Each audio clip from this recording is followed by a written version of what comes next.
Kita mulai nggih. Sudah jam 7.30. Bismillahirrahmanirrahim. Assalamualaikum warahmatullahi wabarakatuh. Waalaikumsalam warahmatullahi wabarakatuh. Subhanallah, walhamdulillah, wala haula wala quwata illa billah, wassalatu wassalam ala Rasulillah Muhammad sallallahu alaihi wasallam. Terima kasih atas kehadirannya segenap mahasiswa, mahasiswi D3 dan S1 Kebidanan Universitas Muhammadiyah Gombong. Mudah-mudahan semuanya sehat dan selalu dalam rahmat dan lindungan Allah Subhanahu wa taala. Dengan mengharapkan rahmat dan ridha Allah, mari kita mulai pembelajaran ini dengan melafadzkan basmalah. Bismillahirrahmanirrahim. Bismillahirrahmanirrahim. Materi kita atau pembelajaran kita pada pagi hari ini tentang kewajiban menuntut ilmu. Ya, tentu seperti yang sedang kita laksanakan. Namun hal yang sangat esensial yang harus kita tangkap, kenapa Allah Subhanahu wa taala sampai mewajibkan kita umatnya untuk menuntut ilmu. Tentu jika itu suatu kewajiban, maka sesungguhnya itu untuk kebaikan manusia itu sendiri, bukan untuk kebaikan Allah. Kalau kita mau menyelami betul, apa saja yang diwajibkan oleh Allah, itu sesungguhnya kebaikan untuk manusia sendiri.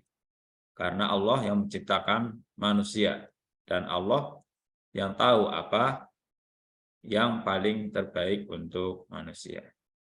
Saya kira itu, silakan pada kelompok presentasi untuk mempresentasikan hasil diskusinya, nanti lanjut diskus ya, tanya jawab. Silakan kepada yang bertugas.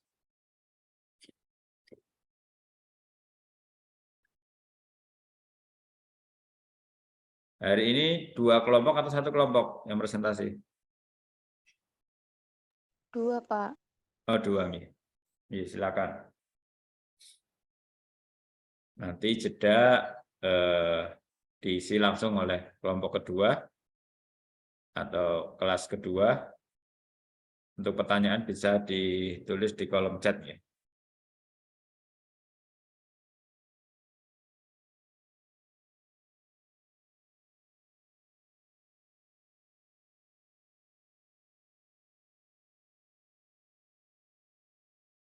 Dari D3 dulu atau S1 dulu nih?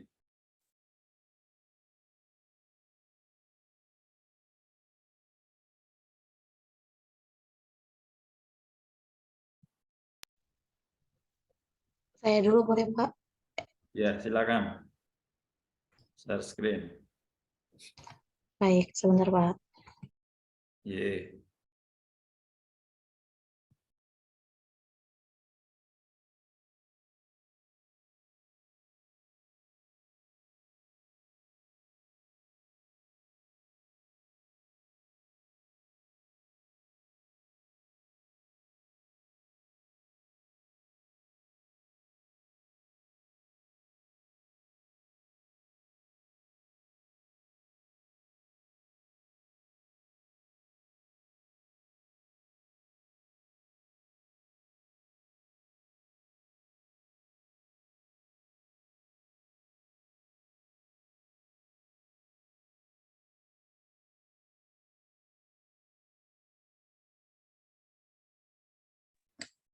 Baik, apakah sudah muncul?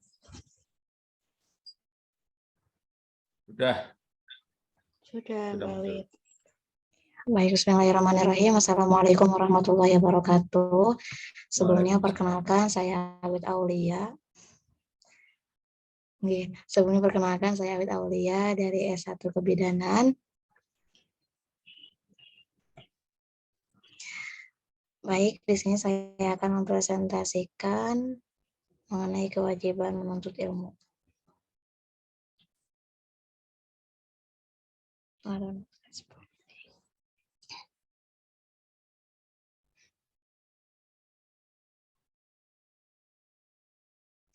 Mohon maaf sebentar ya, Pak.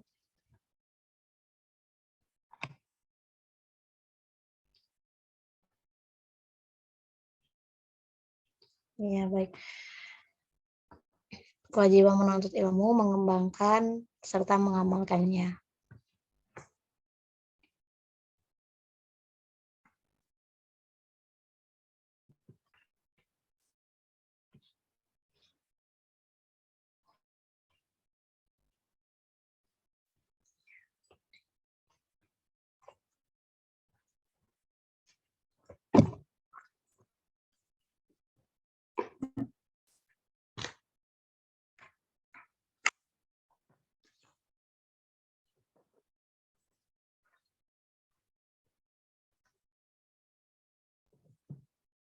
Aduh, mohon maaf ini malah.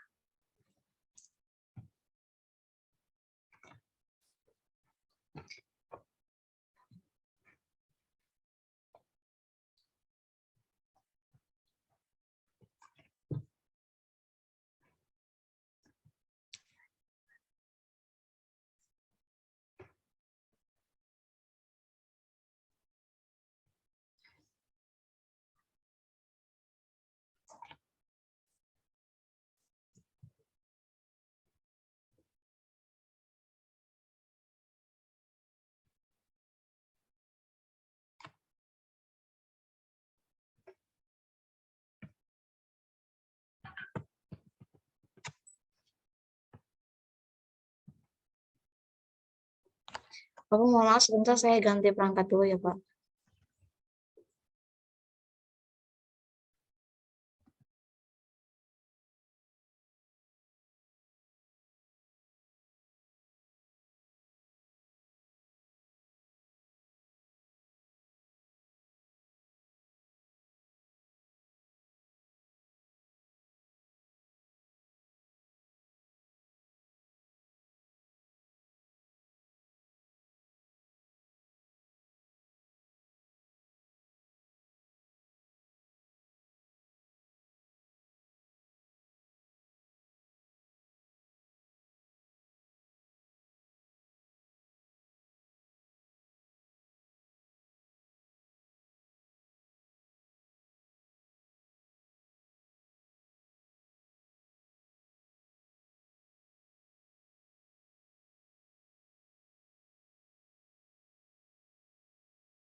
Bapak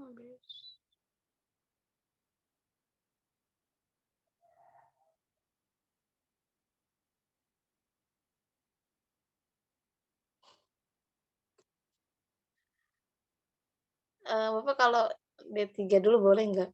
Saya kesulitan share screen ini.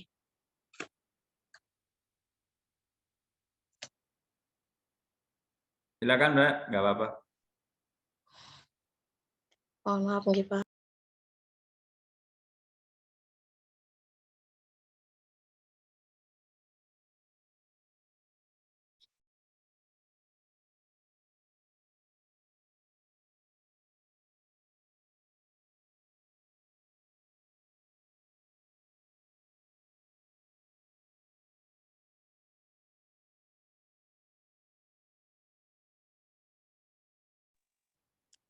Assalamualaikum warahmatullahi wabarakatuh. Waalaikumsalam warahmatullahi wabarakatuh. Perkenalkan, saya Febistia Utami, perwakilan dari kelompok 4.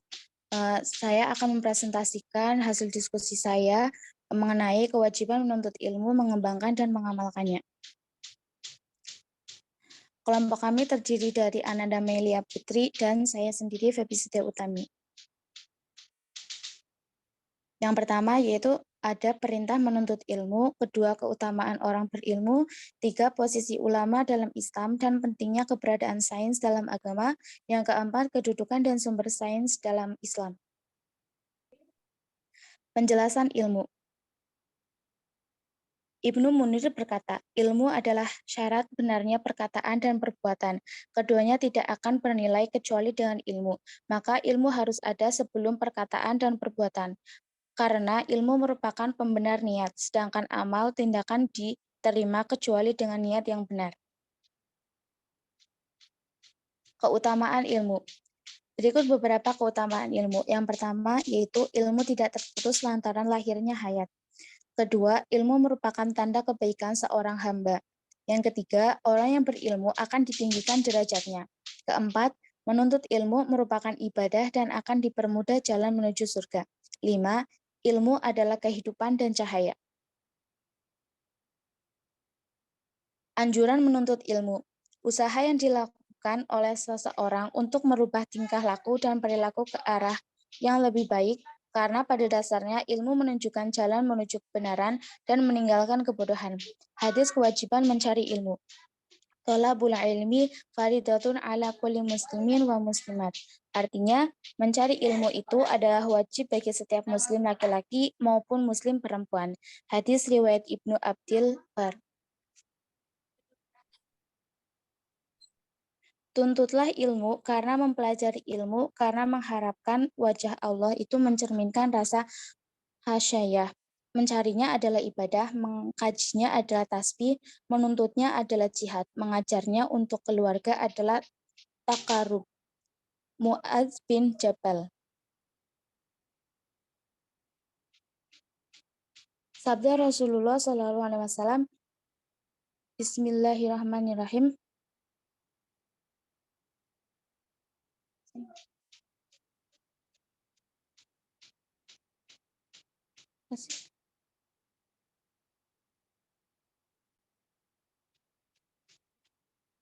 Man kharaja fi thalabul ilmi fahuwa fi sabilillahi hatta yarji. Barang siapa yang keluar untuk menuntut ilmu, maka ia berada di jalan Allah hingga ia pulang. Hadis riwayat Tirmizi. Sabda Rasulullah SAW, tuntutlah ilmu walaupun di negeri Cina. Anjuran mengembangkan ilmu. Allah Subhanahu wa Ta'ala memerintah kepada hambanya untuk terus mengembangkan ilmu mengenai agama. Al-Quran memerintahkan bahwa niat atau motivasi dalam mengembangkan pengetahuan ilmiah dan melakukan penelitian dalam Islam hendaknya karena mematuhi perintah Allah Subhanahu wa Ta'ala dan beribadah kepadanya. Jadi, motivasi melakukan penelitian ilmiah yang bersifat duniawi tidak dilarang. Bahkan diperintahkan oleh Al-Quran selama masih dikaitkan dengan Islam, atau dikembalikan kepada motivasi menjalankan perintah Allah Subhanahu wa Ta'ala dan ikhlas kepadanya dalam menunaikan ibadah dan takwa yang mencakup segenap aktivitas sehari-hari.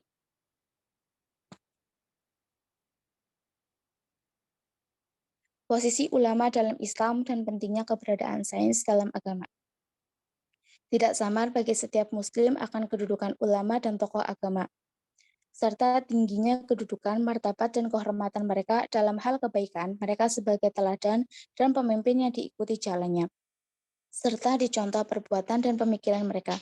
Para ulama bagaikan lentera penerang dalam kegelapan dan menara kebaikan, juga pemimpin yang membawa petunjuk dengan ilmunya. Mereka mencapai kedudukan al-ahyar, orang-orang yang penuh dengan kebaikan, serta derajat orang-orang yang bertakwa. Ilmu yang memperdalam ilmu-ilmu syariat dengan mempelajari, menghafal, dan membahasnya, misalnya spesialisasi dalam ilmu-ilmu yang dibutuhkan umat Islam seperti sistem pemerintahan, hukum, kedokteran, dan perekonomian. Dengan ilmunya, para ulama menjadi tinggi kedudukan dan martabatnya, menjadi agung dan mulia kehormatannya. Kedudukan sains dalam Islam. Ilmu menempati kedudukan yang sangat vital atau penting.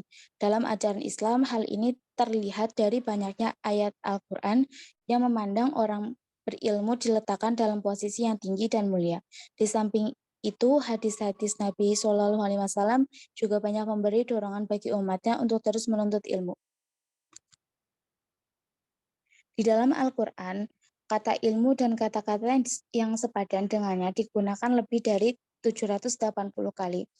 Ini bermakna bahwa ajaran Islam sebagaimana tercermin dari Al-Quran sangat kental dengan nuansa yang berkorelasi dengan ilmu, sebagaimana dikemukakan oleh Dr. Mahadi Gulsiani. Salah satu ciri yang membedakan Islam dengan yang lainnya adalah penekanannya terhadap masalah ilmu atau sains. Al-Quran dan Al-Sunnah mengajak kaum muslim untuk mencari dan mendapatkan ilmu dan kearifan, serta menempatkan orang-orang yang berpengetahuan pada derajat tinggi, sehingga dapat menjadi ciri penting dari agama Islam. Mungkin hanya itu yang bisa saya sampaikan, kurang lebihnya saya mohon maaf.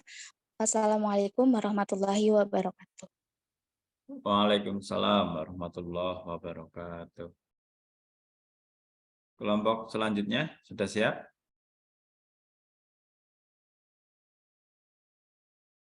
Silakan kalau ada pertanyaan bisa ditulis di kolom chat, bisa juga raise hand. Saya Pak kelompok selanjutnya, tapi belum bisa juga share screen. Ya, nggak apa-apa, dibacakan. Baik Pak. Bismillahirrahmanirrahim. Assalamualaikum warahmatullahi wabarakatuh. Waalaikumsalam warahmatullahi wabarakatuh. Waalaikumsalam warahmatullahi wabarakatuh. Baik, perkenalkan sebelumnya saya Awit Aulia dari S1 Kebidanan. Saya akan mempresentasikan mengenai kewajiban menuntut ilmu, mengembangkan, serta mengamalkannya. Saya mengutip perkataan dari Buya Hamka. Dia pernah berkata bahwa semakin banyak ilmu, maka semakin lapang hidup. Dan sebaliknya, semakin kurang ilmu, maka semakin sempit hidup. Nah, adapun poin yang pertama yang akan saya sampaikan mengenai pentingnya menuntut ilmu. Allah Subhanahu wa taala berfirman di dalam Quran surat Al-Mujadalah ayat 11 yang berbunyi A'udzubillahi minasyaitonirrajim Bismillahirrahmanirrahim. Ya ayyuhallazina amanu idza qila lakum tafassahu fil majalisi fafsahu yafsahillahu lakum wa idza qila shuju fanshuju yarfa'illahu allazina amanu minkum wallazina utul ilma darajat wallahu bima ta'maluna khabir. Yang artinya, wahai orang-orang yang beriman, apabila dikatakan kepadamu, berilah kelapangan di dalam majelis-majelis, maka lapangkanlah. Niscaya Allah akan memberi kelapangan untukmu. Dan apabila dikatakan berdirilah kamu, maka berdirilah. Niscaya Allah akan mengangkat derajat orang-orang yang beriman di antaramu dan mengangkat orang-orang yang diberi ilmu beberapa derajat. Dan Allah Maha teliti apa yang kamu kerjakan. Rasulullah SAW juga pernah bersabda, bahwa thalabul ilmi fardhatun ala kulli muslimin wal muslimat. Menuntut ilmu itu adalah wajib bagi setiap muslim, baik laki-laki maupun perempuan. Hadis riwayat Ibnu Abdul Bar. Nah, adapun keutamaan mencari ilmu, jadi teman-teman keutamaan mencari ilmu itu sangat banyak. Namun di sini saya akan menyampaikan hanya 4. Yang pertama, memiliki derajat yang terhormat, sebagaimana yang tadi saya bacakan di dalam Quran Surat Al-Mujadalah ayat 11. Lalu yang kedua, dimudahkan jalannya menuju surga. Rasulullah juga pernah bersabda, barang siapa yang memudahkan jalan untuk mencari ilmu, maka Allah mudahkan pula ia jalan menuju surganya. Lalu yang ketiga, dihormati oleh para malaikat. Di dalam sabda Rasul juga bahwa setiap orang yang sedang mencari ilmu, dia dinaungi oleh para malaikat. Dan yang terakhir, dimintakan ampunan selama kita masih berada di tempat atau di majelis ilmu, baik mempelajari ilmu apapun, kita senantiasa dimohonkan ampun oleh para malaikat kepada Allah Subhanahu wa taala. Selanjutnya, kedudukan ulama. Nah, kedudukan ulama di dalam Islam. Rasulullah Shallallahu alaihi wasallam bersabda bahwa para ulama adalah pewaris para nabi, dan para nabi tidak mewariskan dinar dan dirham, mereka hanyalah mewariskan ilmu. Al ulama warasatul anbiya. Jadi ulama itu adalah pewaris para nabi. Hadis riwayat Abu Dawud. Kedudukan ulama dalam Islam sebagai pewaris nabi, sehingga ulama mempunyai tugas sebagaimana nabi. Apa saja tugasnya? Yakni yang pertama, menyampaikan ajaran kitab suci, ajaran Al-Quran secara baik dan bijaksana, tidak mengenal takut dan siap menanggung risiko. Lalu yang kedua, menjelaskan kandungan kitab suci, tidak hanya mengajarkan Al-Quran, tapi menjelaskan juga kandungannya, lalu membawa kabar gembira dan memberi peringatan, mengajak kepada Allah Subhanahu wa taala, dan yang terakhir, memberi putusan atau menyelesaikan problem atau masalah yang terjadi di masyarakat. Itu tugas-tugas para ulama, sebagaimana tugasnya para nabi. Lalu yang kedua, mengembangkan dan mengamalkan ilmu. Urgensi mengembangkan dan mengamalkan ilmu ada 8 poin. Yang pertama, manusia diperintah untuk membaca. Sebagaimana firman Allah Subhanahu wa taala di ayat-ayat yang pertama kali turun, Iqra bismi rabbikal ladzi khalaq. Iqra, Allah mengambil kata Iqra karena Allah Subhanahu wa taala memerintahkan kepada kita semua sebagai manusia untuk membaca. Tidak hanya membaca teks atau tulisan, tapi juga membaca situasi dan kondisi, membaca alam, ataupun membaca segala hal yang dapat kita tangkap oleh panca indera kita. Lalu yang kedua, manusia menjadi khalifah di muka bumi. Allah Subhanahu wa taala juga berfirman di dalam Quran surat Al-Baqarah ayat 30, wa iz qala rabbuka lil malaikati inni ja'ilun fil ardi khalifah. Allah Subhanahu wa taala menjadikan khalifah di muka bumi, pemimpin. Khalifah dimaknai dengan pemimpin. Jadi kita dibandingkan dengan hewan ataupun tumbuhan, kita menjadi pemimpin seluruh yang ada di muka bumi ini. Nah, maka seyogianya seorang pemimpin harus lebih baik daripada apa yang dipimpinnya. Lalu yang ketiga, manusia mulia karena iman dan ilmu. Sebagaimana di awal saya bacakan Quran Surat Al-Mujadalah ayat 11, yang mana Allah Subhanahu wa taala mengangkat derajat orang yang berilmu. Yang keempat, manusia layak diangkat menjadi pemimpin, harus sehat jasmani dan rohaninya, memiliki ilmu yang luas, serta berakhlakul karimah, seperti yang tercermin dalam firman Allah ayat Quran Surat Al-Baqarah ayat 247. Bastotan fil ilmi wal jism.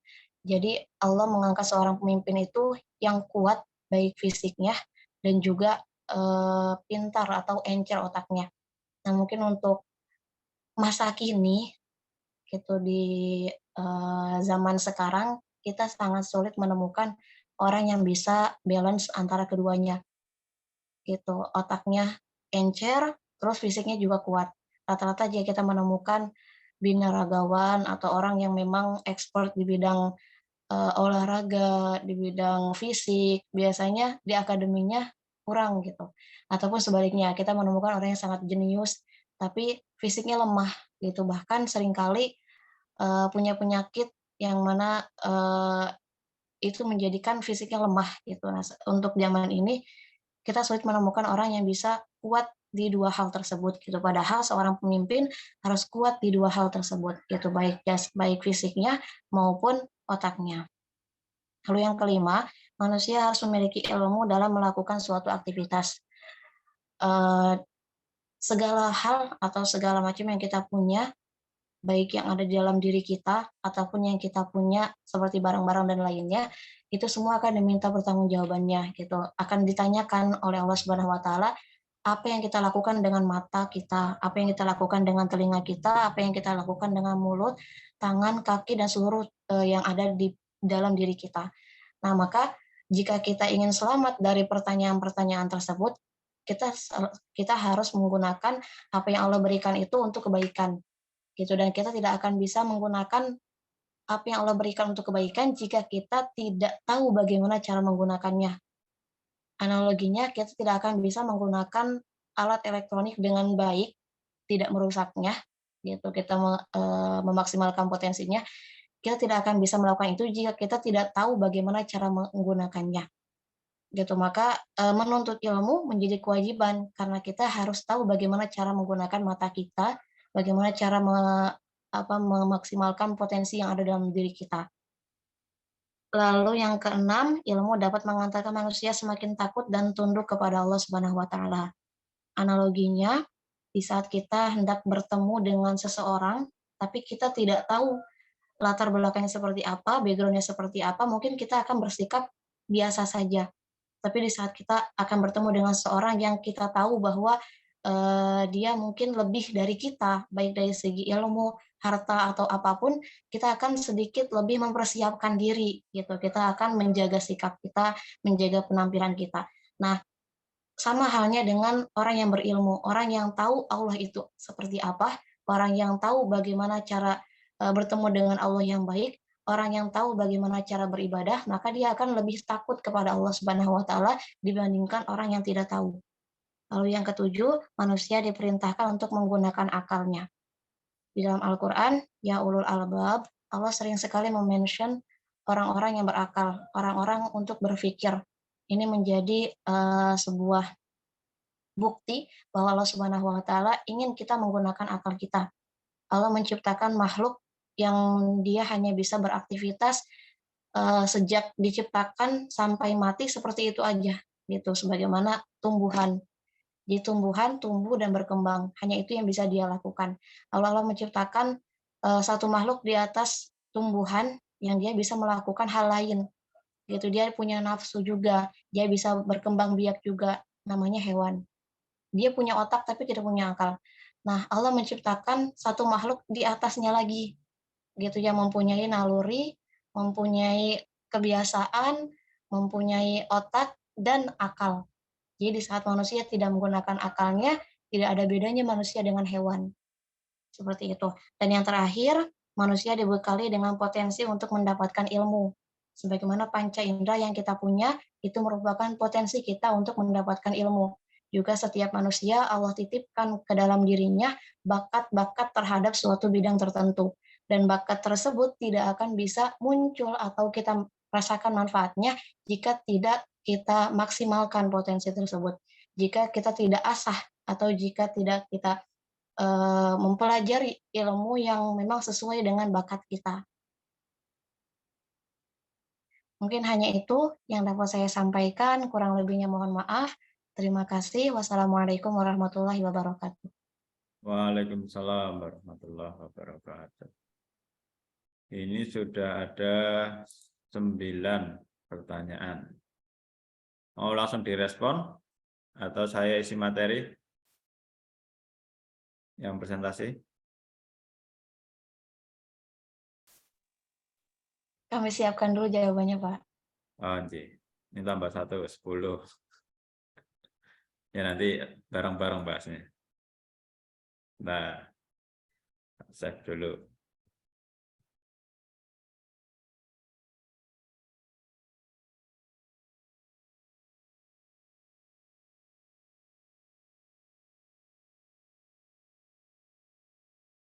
Jadi kewajiban menuntut ilmu ya. Saya langsung ke ini aja yang belum dibahas tadi. Nah ini nasnya ya, perintah menuntut ilmu, tolabul ilmi faridoh ala kulli muslimin. Menuntut ilmu itu wajib bagi setiap orang beriman, orang muslim. Bahkan ayat yang pertama turun adalah perintah Iqra, membaca atau belajar ya. Nah, ini yang menarik dari hasil beberapa riset ya, bahwa dalam setiap 1.000 orang hanya 1 orang yang punya minat baca. Ini dilakukan survei oleh Provinsi Jawa Barat.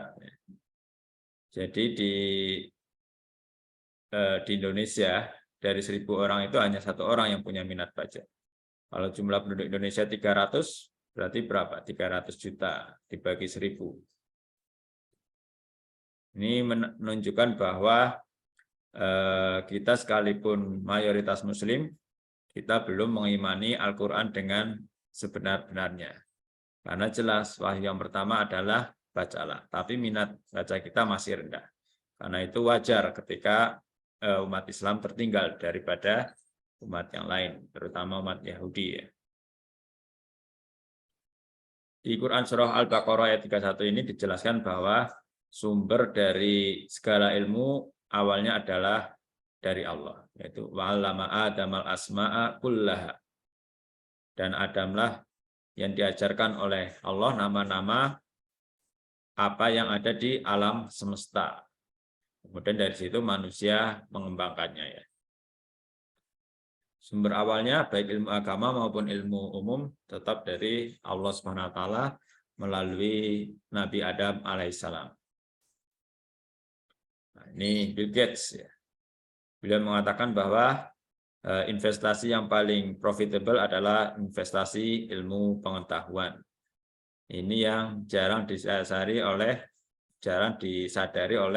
negara-negara yang tertinggal berkembang. Mereka berlomba-lomba fokus membangun infrastruktur fisik, tapi mereka lalai mengawal untuk bagaimana membangun SDM yang lebih berpengetahuan. Padahal jelas kunci kemajuan suatu umat, bangsa, ada pada SDI-nya, seberapa mereka menguasai ilmu pengetahuan. Ini kita juga diingatkan dalam hadis riwayat Tirmidzi, man arada dunya fa'alaihi bil ilmi. Barang siapa yang menginginkan dunia, maka ya dengan ilmu. Wa man aradal akhirah fa'alaihi bil ilmi. Dan barang siapa yang menginginkan keberhasilan di akhirat, maka dengan ilmu. Wa man aradahuma fa'alaihi bi ilmi. Dan barang siapa yang menginginkan keduanya, dunia dan akhirat, ya dengan ilmu, ya seperti yang sedang kita jalani. Oke, ini ada 2 chat masuk lagi ya. Mungkin sudah mulai bisa direspon ini. Sudah siap belum? Tadi yang terakhir tentang Oke. Oke, saya tambahkan dulu di ini ya. Rekapan pertanyaan. Lebih enak bahas pertanyaan ya daripada ini menyampaikan materi nanti. Tambah terus ini.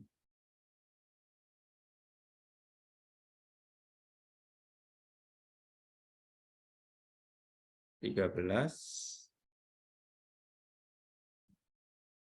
14.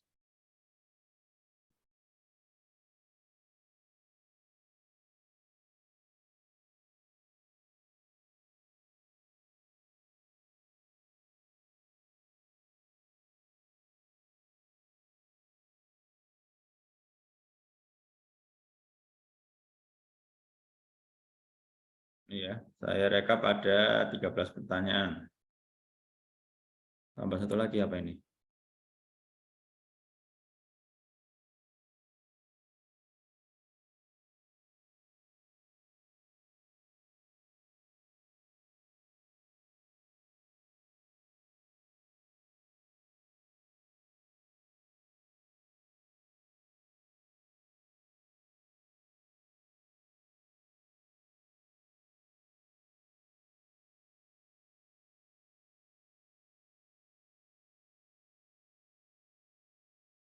Sudah siap belum? Atau saya lanjut dulu materinya?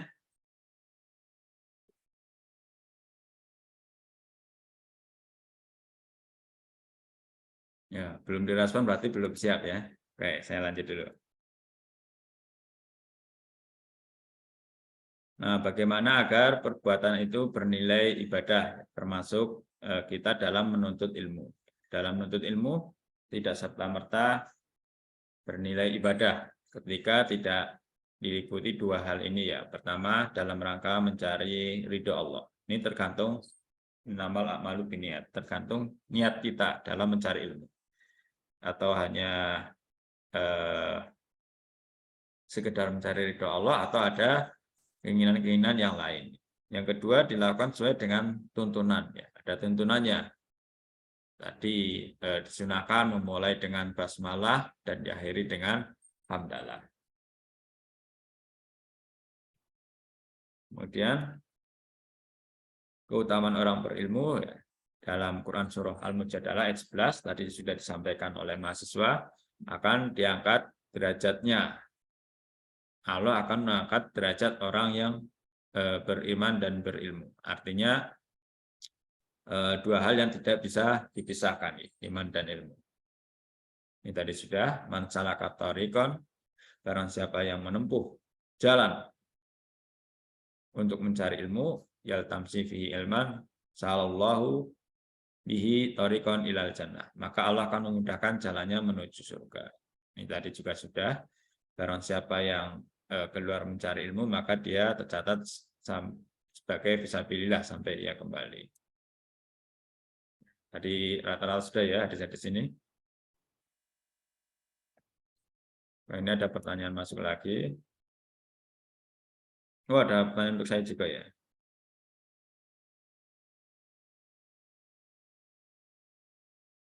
Saya potong dulu ya untuk menjawab karena waktu tinggal sedikit. Silakan yang presentasi. Baik Pak, izin menjawab. Yang mana ya? Yang sebentar. Yang nomor berapa?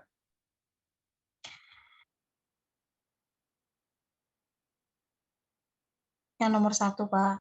Oh, iya, silakan.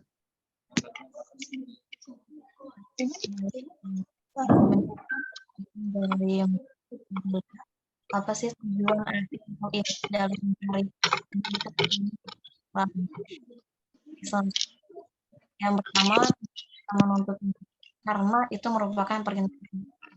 Jadi kaidah dalam fikih berkata bahwa segala hal di dunia ini boleh kecuali ada larangannya. Dan dalam ibadah, segala hal peribadahan di dunia ini tidak boleh kecuali ada tuntunan atau perintahnya. Nah, menuntut ilmu termasuk ke dalam ibadah, dan ini dianjurkan, sangat diwajibkan bahkan karena ada perintahnya. Jadi pertama, kenapa kita mencari ilmu? Karena perintah. Lalu tujuan dari akhir atau kita menuntut ilmu adalah untuk bisa menjadi khalifah di muka bumi dengan memaksimalkan potensi yang Allah berikan kepada kita. Kurang lebihnya seperti itu. Yes, good answer. Terima kasih. Nomor 2, izin bertanya kepada kelompok 4. Bagaimana jika seorang tidak mengamalkan ilmu yang dia dapat sebaik mungkin? Apakah ilmu tersebut bisa dikatakan sia-sia?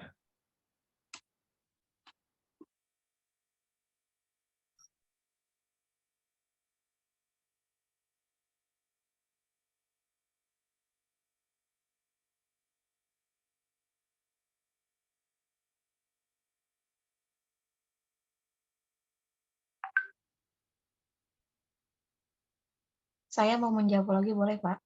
Boleh, silakan. Ya. Baik. Saya akan menjawab pertanyaan dari Mbak Putri Adelia dan Mbak Siti, karena pertanyaannya kurang lebih sama ya Pak. Jadi saya rapel jawabnya.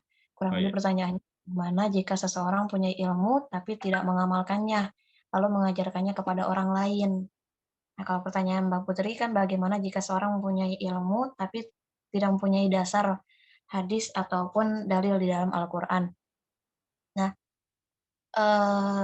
ilmu yang kita pelajari memang segalanya bersumber dari Al-Quran. Itu hanya saja kita tidak bisa hanya membaca Al-Quran dari artiannya saja gitu. Maksudnya Jadi dasarnya itu di dalam Al-Quran, tapi mengembangkannya itu perlu tambahan sumber-sumber lainnya. Gitu. Nah, bagaimana kalau misalnya kita garis bawahi konteksnya dalam ilmu agama, nah bagaimana jika kita mempunyai ilmu tersebut, tapi kita tidak punya dasarnya, gitu. Dan bagaimana saat kita mengamalkan atau bahkan mengajarkannya kepada orang lain. Nah, sebenarnya kita tidak akan bisa mempunyai suatu ilmu jika kita tidak punya dasarnya. Logikanya seperti itu, karena toh kita mendapatkan suatu ilmu meskipun mungkin itu tidak bersumber dari Al-Quran, tapi pasti ada sumbernya, baik dari manusia, kita dengan cara mendengarkan, ataupun dari buku yang kita baca, itu pasti ada sumbernya. Nah, adapun ini berasal dari Al-Quran atau hadis, ya apakah ini berasal dari Quran atau hadisnya, itu memang perlu kita perdalami lagi. Nah, untuk supaya kita bisa aman saat kita mengamalkan ilmu tersebut dan bisa mengajarkannya kepada orang lain, jadi kita tidak dianggap sesat karena mengajarkan ilmu yang salah, kita balik kepada kaidah fikih tadi. Jadi jika yang kita ajarkan adalah ilmu agama atau ilmu peribadahan, harus jelas sumbernya. Karena segala peribadahan di muka bumi itu haram, kecuali ada dalilnya, kecuali ada perintahnya, kecuali ada anjurannya. Dan jika itu ilmu dunia, maka segala yang ada di muka bumi ini boleh, kecuali ada larangannya. Maka harus cari tahu dulu, ada nggak larangannya? Jika tidak ada, maka fine-fine saja, kita boleh mengamalkannya. Seperti itu. Lalu, apa maksud dari quotes yang tadi saya kutip dari Buya Hamka, bahwa semakin banyak ilmu, semakin lapang hidup, dan semakin kurang ilmu, semakin sempit hidup. Analoginya seperti ini. Jadi, semakin banyaknya ilmu seseorang, kita sering dengar bahwa semakin padi berisi maka semakin merunduk. Nah, semakin banyaknya ilmu pada diri seseorang, maka dia akan semakin tawadu, dia akan semakin merendah, dia akan semakin rendah hati. Nah, seseorang yang contohnya dia mempunyai ilmu bagaimana cara mengelola harta. Nah, dia akan bisa mengelola harta tersebut baik sedikit maupun banyak dengan cara yang baik. Nah, tapi seseorang yang mempunyai harta juga tapi dia tidak mempunyai ilmu, maka dia tidak akan bisa mengelola harta tersebut, baik sedikit atau banyak. Sedikitnya harta tidak bisa mengelolanya, dia akan merasa hidup menderita dan lain hal. Sama halnya dengan orang yang punya banyak harta tapi tidak bisa mengelolanya, maka dia akan hidup foya-foya tanpa memikirkan ke depannya seperti apa. Kurang lebih seperti itu yang saya tangkap dari quotes-nya Buya Hamka. Mungkin seperti itu, Pak. Oke. Baik, tadi nomor 2 dan nomor sampai 4 sama ya. Selanjutnya yang belum. Gimana? Tadi pertanyaannya yang nomor 4 sama 2. pertanyaannya Mbak. Bukan, Pak. Yang pertanyaannya Putri Adelia mana ya? Putri Adelia. Iya, nomor 4, pertanyaan Mbak Siti dan pertanyaan Putri Adelia.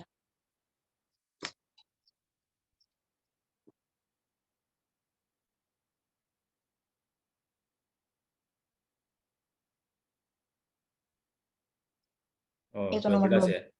Iya, oke. Okay. 4, 12. 12. Berarti 3 belum ya? Bertanya kepada D3 kebidanan.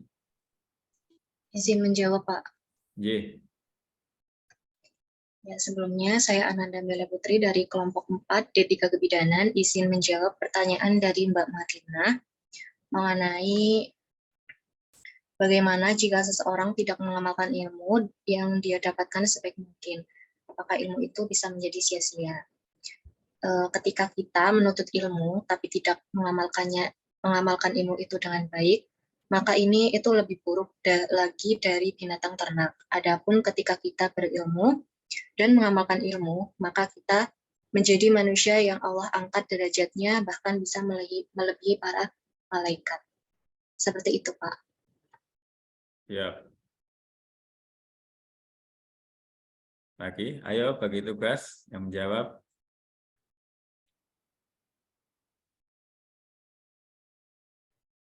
Izin menjawab lagi, Pak. Ya. Nomor berapa itu?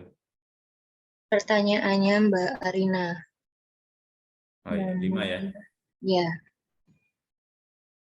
Pertanyaannya yaitu bagaimana perumpamaan orang yang mencari ilmu namun tidak mengamalkannya dengan syariat Nabi. Dalam hadis yang lain yaitu dari hadis dari hadis Ibnu Jauzi, yaitu orang yang menyembunyikan ilmunya dilaknat oleh segala sesuatu, sehingga ikan yang ada di laut dan burung yang ada di seperti udara. Ya, P. Kemudian izin menjawab lagi dari pertanyaannya Mbak Mahardika. Bagaimana kedudukan orang yang berilmu dalam ajaran Islam? Yaitu kedudukan ilmu dalam Islam itu mulia. Ia yang berilmu pasti diberikan kebaikan dan kemudahan dalam menjalankannya, kehidupan di dunia maupun di akhirat. Ada juga menurut hadis riwayat Bukhari dan Muslim, yaitu barang siapa yang menempuh suatu jalan untuk mencari ilmu, maka Allah akan memudahkan untuk jalan menuju surga. Oke. Nomor 7 sudah tadi ya, sama jawabannya. Nomor 8 ini siapa nih?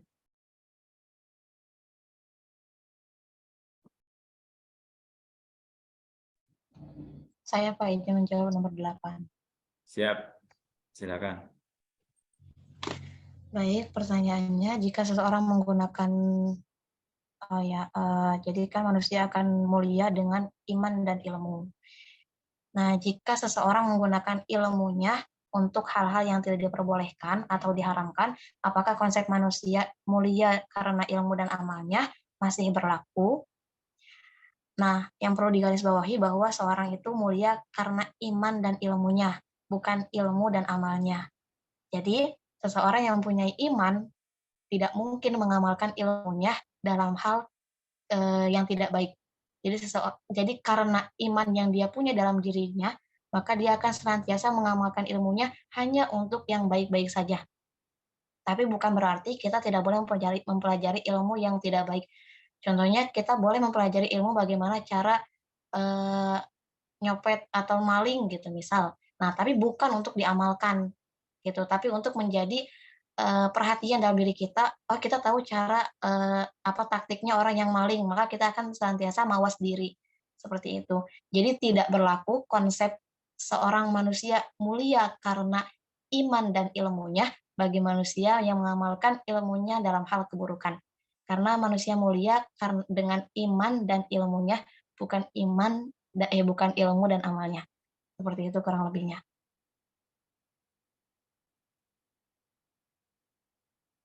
Oke. 9. Terima kasih ya jawabannya.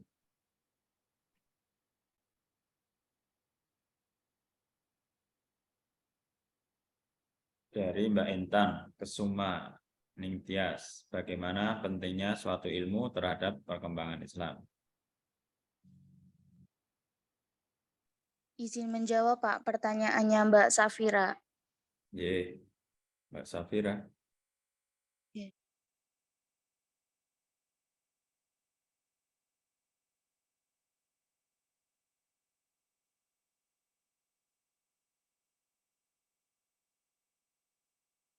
Nomor berapa ya?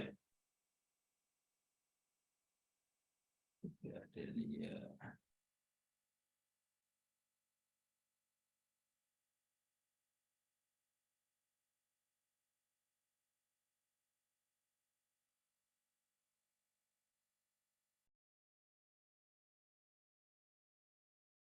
Ya silakan dibacakan aja.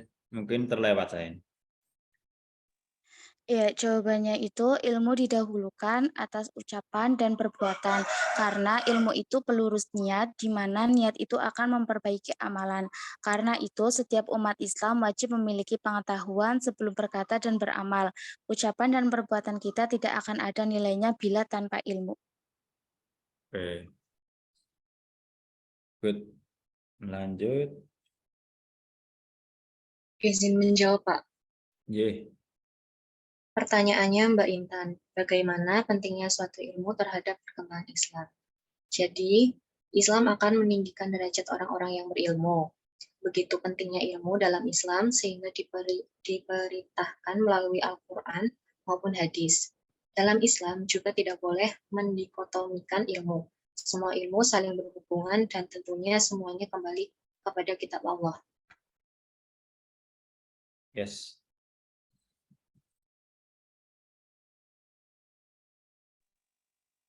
Saya izin menjawab, Pak. Jadi, pertanyaan siapa? Pertanyaannya Mbak Aisyah 14 kalau nggak salah, Pak. Atau 13 Oke. ya? Iya, yang 13. Bagaimana caranya agar kita bisa menerapkan ilmu yang sudah didapatkan, dan bagaimana jika ada orang yang ilmunya baik dan pintar tetapi ia tidak bisa menjaga attitude dan perkataannya, seperti contohnya kata-kata yang sering menyakiti dan tidak memiliki sopan santun, apakah ilmu tersebut termasuk dengan ilmu yang bermanfaat? Baik, yang pertama, cara menerapkan ilmu yang sudah kita dapatkan tentunya dengan ilmu lagi. Jadi seperti Al-Quran atau misalnya buku atau apapun itu. Nah, kita mempunyai ilmu terhadap barang tersebut, kita mempunyai ilmu terhadap hal tersebut. Nah, mengamalkannya dengan ilmu lagi. Jadi kita tidak bisa hanya mempelajari Al-Quran, contohnya jika konteksnya Al-Quran, dengan membaca ataupun melihat artinya, tapi harus ada perangkat-perangkat lainnya. Contohnya kalau misalnya dari ilmu Al-Quran, kalau ilmu Al-Quran sendiri kan dipahaminya dengan membaca tafsirnya, dengan membaca asbabun nuzulnya, sebab-sebab kenapa Al-Quran itu turun. Sama halnya dengan bidang-bidang lainnya.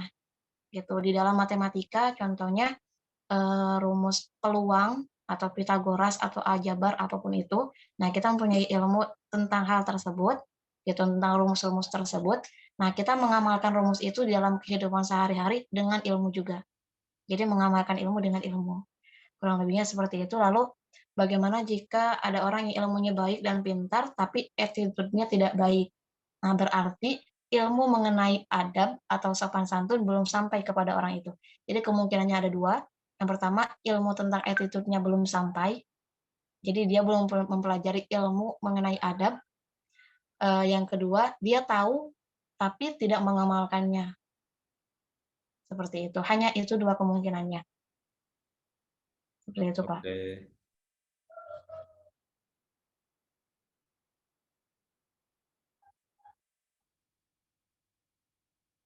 Tinggal nomor ini ya, 14 ya.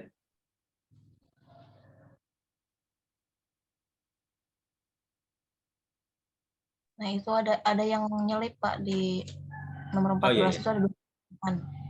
Ya, izin double itu menjawab. ya. Ya, Iya, ya, saya oke. izin dari Mbak Anjani, bagaimana pendapat saya kepada orang yang pikirannya belum terbuka, hanya mendalami ilmu agama saja tanpa mau memperbarui ilmu pengetahuan.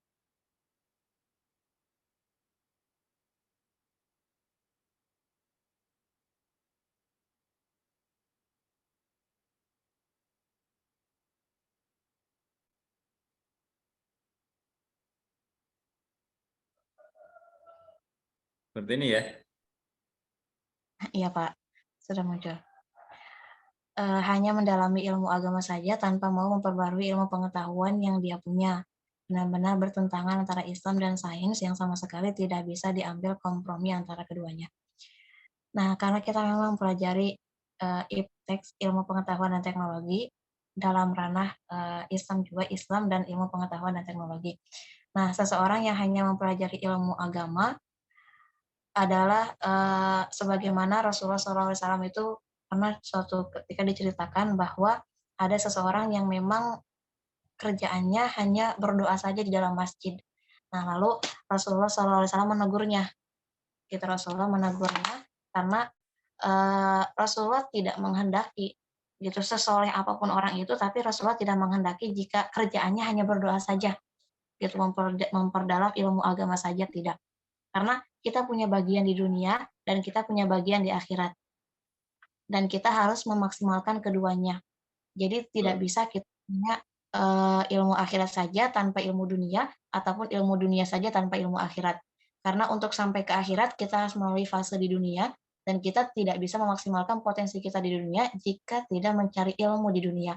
Dan sama halnya dengan orang yang mencari ilmu dunia saja, kita tidak akan bisa memanen hasil dari apa yang kita cari di dunia, memanennya di akhirat, jika kita tidak mempelajari ilmu bagaimana bisa sampai kepada akhirat. Kurang lebihnya seperti itu, Pak. Oke, jawabannya bagus. Mungkin ada yang mau merespon dari jawaban-jawaban di atas. Silakan resen ya, kalau ada yang mau merespon. Sedikit lanjutkan ya. Oke, Pak.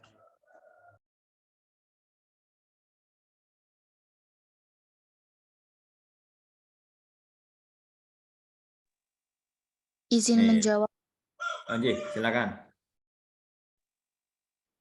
Izin menjawab pertanyaan dari Mbak Okta. Menuntut ilmu agama demi mendapatkan ijazah. Perlu diketahui bahwa ilmu yang dicari untuk mengharap wajah Allah Ta'ala adalah ilmu syariat, yaitu ilmu yang mempelajari Al-Quran dan As-Sunnah. Jika niat seseorang ketika mempelajari ilmu tentang Al-Quran dan As-Sunnah adalah semata-mata untuk tujuan mendapatkan dunia, tidak ada niat untuk akhirat sedikit pun, dia tidak akan mencium bau surga. Padahal bau surga itu bisa tercium dari jarak perjalanan sekian dan maka dari itu tidak dapat mencium bau surga adalah haram, tidak boleh masuk surga. Adapun pembelajaran ilmu duniawi yang bukan mempelajari Al-Quran dan As-Sunnah dengan tujuan mendapat harta, maka hukumnya diperbolehkan. Karena memang ilmu tersebut adalah ilmu duniawi, sehingga wajar jika tujuan untuk meraih duniawi.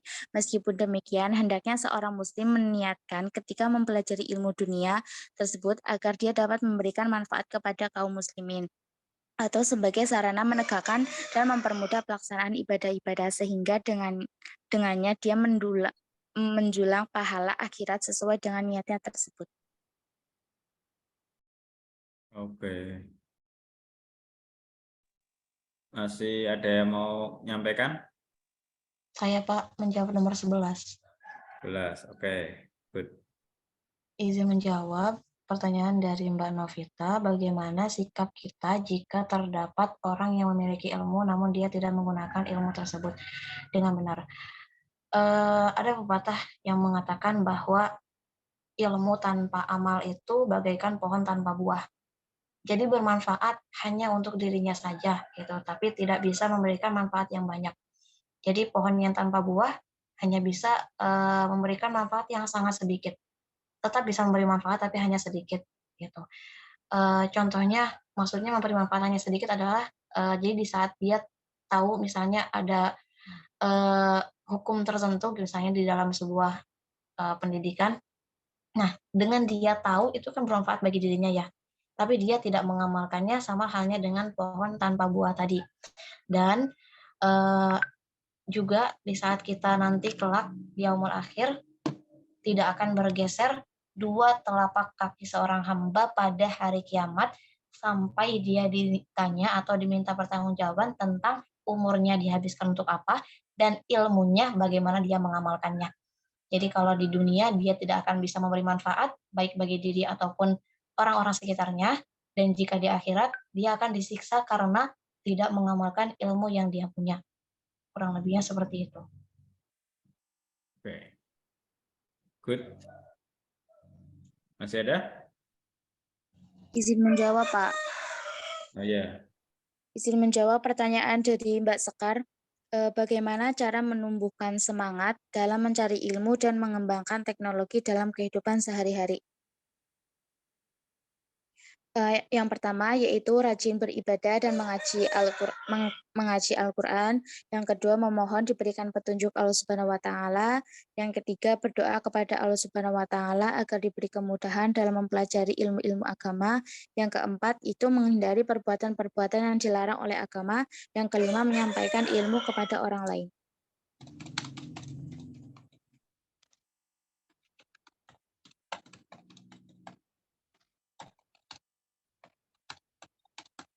Terima kasih.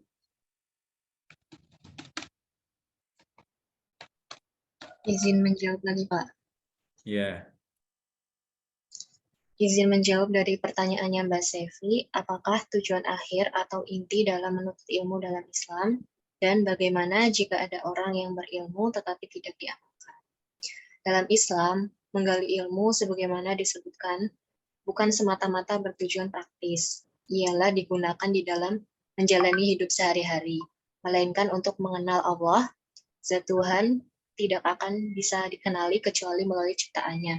Kemudian bagaimana jika ada orang yang berilmu tetapi tidak mengamalkannya, yaitu sama seperti tadi yang sudah dijelaskan, ketika kita menuntut ilmu tapi tidak mengamalkan ilmu tersebut, maka ini lebih buruk lagi dari binatang ternak. Adapun ketika kita berilmu dan mengamalkan ilmu, maka kita akan menjadi manusia yang Allah angkat derajatnya, bahkan bisa melebihi para malaikat.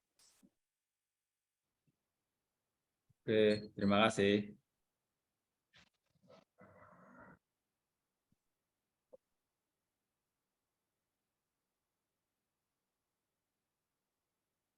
Sudah cukup ya? Kalau sudah, nih sebagai penutup nih, lihat gambar ya. Ini gambar yang mengingatkan kita agar kita bersyukur kepada Allah. Apakah masih ada di kelas ini yang untuk belajar harus melewati rintangan seperti ini? Masih ada enggak? Tidak, Pak. Orang-orang yang bersungguh-sungguh mencari keridhaan kami, niscaya kami tunjukkan mereka kepada jalan kami. Ya, ini walaupun masih kecil, ini bukti dari kesungguhan mereka. Betapa rintangan untuk menuntut ilmu tidak mudah bagian pelosok negeri kita. Ini masih ada ya. Padahal negara atau masyarakat sudah bayar pajak ke negara. Tapi mungkin pajaknya dikorupsi ya, untuk beli Robicon atau motor gede. Sehingga masih ada masyarakat di Indonesia yang seperti ini. Ya, ini renungan bagi kita semua ya untuk bersyukur, berterima kasih pada orang tua kita. Kita tunjukkan kepada orang tua kita bahwa kita paling tidak sama sungguh-sungguhnya dengan anak-anak ini. Untuk belajar harus melewati rintangan yang tidak mudah. Nah, ini tadi integrasi antara iman, ilmu, dan amal ya. Ketiganya tidak bisa dipisahkan. Iman yang akan mendrive kita, iman yang akan menuntun kita agar kita selalu di jalan yang benar dan baik.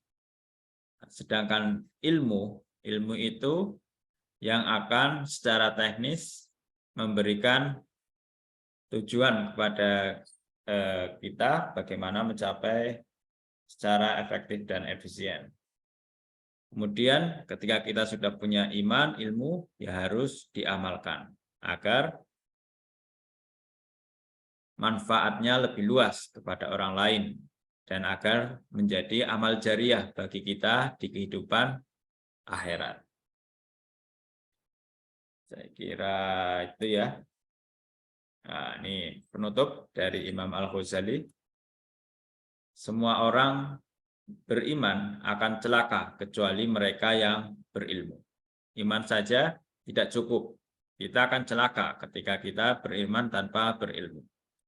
Semua orang yang berilmu akan celaka kecuali mereka yang beramal. Sudah berilmu tapi tidak beramal, maka akan celaka karena akan mencelakakan orang lain yang berakibat pada diri sendiri. Dan terakhir, semua orang yang beramal akan celaka kecuali mereka yang ikhlas. Jadi iman, ilmu, amal tadi belum cukup tanpa disertai keikhlasan. Nah, keikhlasan inilah yang akan mengantarkan kita kepada kepuasan batin di dunia dan juga kebahagiaan di akhirat. Saya kira itu. Terima kasih, thank you, syukron, apalagi nih, dan lain-lain kepada segenap mahasiswa D3 dan S1 Kebidanan. Mari kita tutup kuliah ini dengan melafadzkan hamdalah. Alhamdulillahirrahmanirrahim. Kurang lebihnya kami mohon maaf. Wassalamualaikum warahmatullahi wabarakatuh. Waalaikumsalam. Warahmatullahi wabarakatuh. Terima kasih, Pak.